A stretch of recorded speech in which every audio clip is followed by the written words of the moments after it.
how to use online academic Judaic studies resources. In this video, we'll look at Sefaria.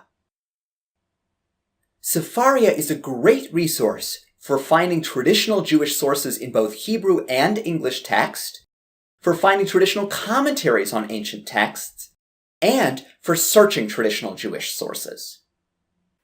From the main page, we can search for a particular word or phrase by using the search box next to the magnifying glass.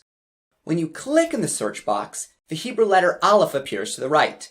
Clicking on that letter opens a Hebrew keyboard that allows you to input the particular letters of the word or terms that you want to search for. Once you enter your search term, a page loads, which indicates how many texts include the particular term that you're searching for. You can then filter the results by the particular work. So we can look to Tanakh, the Hebrew Bible. To the right, more specifics appear, so we can limit this search within particular books in the Hebrew Bible. In addition to searching, Sefaria is also a great resource for browsing particular texts.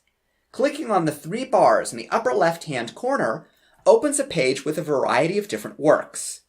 If you click on more, it'll give you even more options.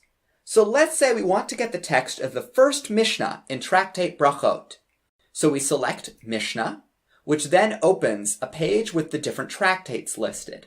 Selecting Tractate Brachot opens the particular text of that tractate that we're looking for in both Hebrew and, if it's available, the English.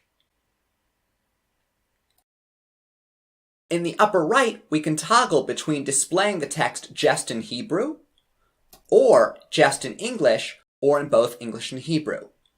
We can also toggle between the layout of having the text side by side, or one on top of the other.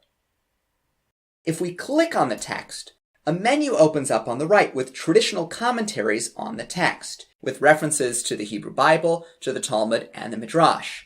Selecting one of these commentaries, the text also appears in this right-hand side, either in English, in Hebrew, or in both. Selecting the X closes out that additional panel.